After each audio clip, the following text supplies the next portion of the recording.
Salut tout le monde, bienvenue dans cette nouvelle vidéo qui est une 7e épisode de notre série des tutos sur l'initiation au langage PHP. Dans cette vidéo, aujourd'hui, on va parler des tableaux. C'est quoi un tableau? Un tableau est une carte ordonnée, une carte qui associe des valeurs à des clés.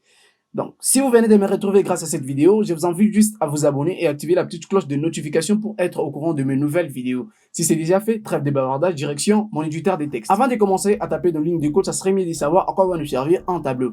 Un tableau permet de stocker un certain nombre d'informations. Donc, les informations qui nous vont nous servir à retravailler plus tard. Donc, pour déclarer un tableau, je déclare d'abord ma variable que je vais appeler myArray. Et puis, j'appelle la fonction array. J'écris 0. Pour dire à la position 0, j'ajoute le nom Jean. À la position 1, j'ajoute Zemmour. Ça n'a rien à voir avec Eric Zemmour, c'est venu juste comme ça. 3 et 2, lic. 3, j'écris Toto. J'ajoute point virgule. Donc à chaque fois que vous écrivez votre code, rassurez-vous de mettre point virgule à la fin de l'instruction.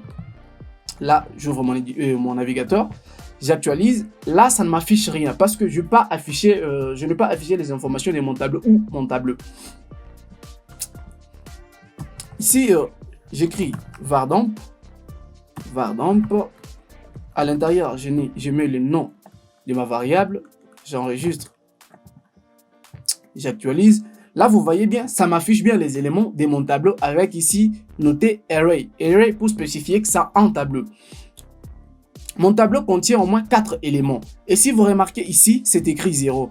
Ça n'a rien à voir avec ce que j'ai écrit ici 0 parce que à chaque fois que le tableau compte les éléments du tableau, ça commence à partir des 0. Donc ça commence des 0 allant jusqu'à l'infini. Prenons les cas où vous écrivez un tableau contenant 100 éléments. Donc, ça va commencer des 0 jusqu'à 99. Donc, pour dire que c'est un tableau contenant 100 éléments. Donc, on peut écrire les tableaux de différentes manières. Là, je laisse tout ça. Je déclare ici en dessous mon tableau. Mon tableau, j'ouvre les crochets. Je reprends. Jean. Marc. Jancy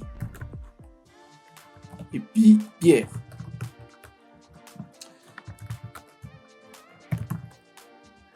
J'ai fait encore vardamp de mon tableau. J'enregistre et voilà. Attendez, voilà. Et voilà, vous voyez, ça me renvoie bien Jean, Marc, Jancy, Pierre parce que ça, c'est aussi un tableau. Ça dépend de la manière dont vous déclarez votre tableau. Donc ça, c'est un tableau et ça aussi, c'est un tableau. Donc on va voir comment déclarer un tableau dans un autre tableau. Là, je fais double tableau,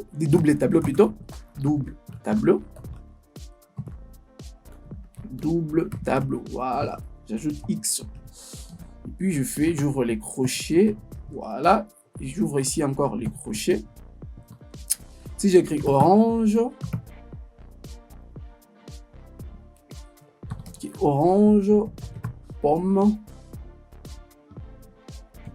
pomme, et puis citron.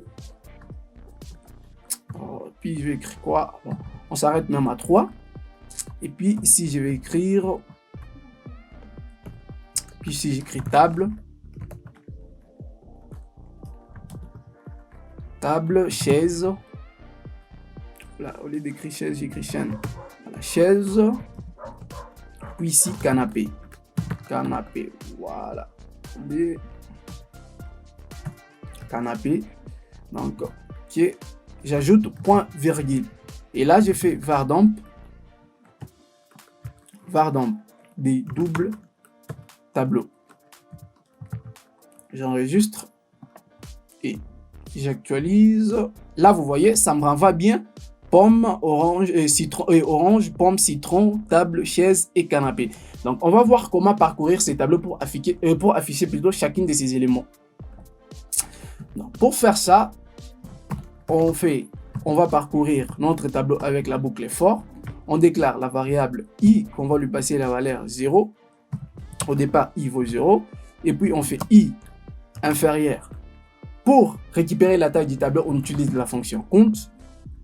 Ici, je prends le nom de ma variable et puis je lui passe un paramètre à l'indice 0. Donc, à l'indice 0, j'aimerais juste récupérer les informations, de tous les fruits qui se trouvent ici, de tous les fruits plutôt qui se trouvent ici. Et puis, j'ajoute point virgule, i, plus, plus. J'ouvre les accolades, je me positionne à l'intérieur et puis je fais écho. J'ouvre les doubles cotes, je mets H1, je ferme le H1 à partir d'ici. À l'intérieur, j'ouvre encore les doubles cotes pour faire la concaténation, j'ajoute les deux points. Et là, je vais prendre le nom de ma variable qui est double tableau. Et ici, je prends juste l'élément qui se trouve à l'indice 0 et puis j'ouvre encore les crochets pour lui passer la variable i. Donc, on va essayer d'expliquer tout ça. Donc, ici, au départ, i vaut 0. Et on vérifie si i est inférieur à notre taille du tableau. On fait i plus 1. Donc, à chaque fois que i sera inférieur à la taille de notre tableau, ça fera i plus 1. Donc, on enregistre pour voir le résultat.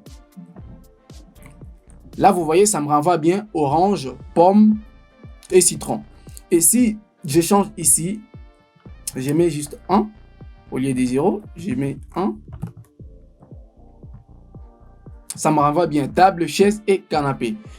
Donc, on va voir comment, pour créer un menu. Souvent, lorsqu'on crée un menu, nous créons des listes à puces et puis on écrit à l'intérieur des LI les noms de chacune de nos éléments du menu. Donc, pour faire tout ça, au lieu de faire une répétition de LI, le mieux, ça serait d'écrire tout ça dans un tableau et puis parcourir notre tableau. Là, je vais laisser tout ça pour faire. Attendez, je me positionne toujours ici à l'intérieur.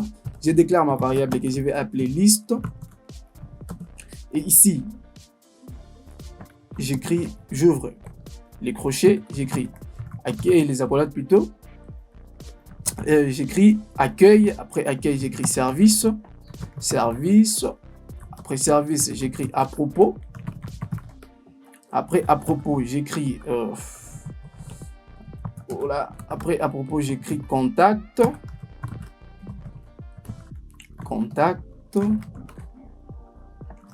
Voilà, je mets point virgule, je fais for. I est égal à 0. Je fais i inférieur à compte qui est ma liste. Ok, compte, point virgule, je fais i plus plus et plus plus. J'ouvre les crochets et puis je fais écho, double cote, j'ouvre la balise li pour dire que j'aimerais créer une liste. Je ferme la balise il. À l'intérieur de cette balise, j'ouvre la balise li. Je ferme la balise li. J'ajoute les doubles guillemets pour découper ma chaîne. Et puis à l'intérieur, j'écris les noms de ma liste. Oh, désolé. Voilà. Liste. Voilà, je sais pas pourquoi. Liste, et puis i. Et puis j'ajoute. Attendez, c'est ici, voilà. Et puis. Ok, j'ajoute ici point virgule. J'enregistre et j'actualise. Là, vous voyez bien, on a notre liste ici. Il y a accueil, service, à propos et contact. Donc, on va faire encore une autre chose qui est créer le tableau associatif. Donc, un tableau associatif, c'est un tableau. Donc, pour accéder à sa valeur, on doit d'abord mettre les noms de notre variable et en paramètre, nous lui passons le nom de sa clé. Donc, je vais faire, ici j'écris Ok, j'écris pays. Non, c'est comme ça. Ok, pays. Si je mets France, France, j'écris France, France, pays, j'écris Congo, j'écris Congo, pays, oh là là, pays, et bien Italie, et puis ici ça me renvoie, attendez, ok, Italie,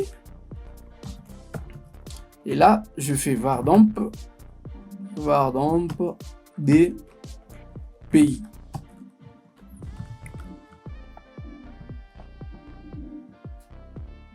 Là, vous voyez, ça me renvoie bien 3 pays. Ça me renvoie France, Congo, Italie. Et si j'aimerais afficher Italie, donc il me suffit juste de récupérer juste sa clé ici. Donc la clé, ça sera Italie. Donc ici, attendez, je supprime ça. Sa clé, ça sera Italie. Ok, on appelle juste ici Italie. Et là, ça me renvoie bien Italie. Et si j'aimerais afficher Congo, il me suffit juste d'échanger ici au lieu d'Italie, je mets Congo. Congo. Voilà, là vous voyez, ça me renvoie bien Congo. Merci d'avoir regardé la vidéo jusqu'à la fin, j'espère qu'elle vous aura plu. Si vous avez des questions ou des suggestions, n'hésitez pas à me laisser en commentaire ou aller sur mon compte Instagram, je répondrai à toutes vos questions. Je vous dis merci et à la prochaine, c'était Jean-Luc Noah, Bimoul et tout le monde.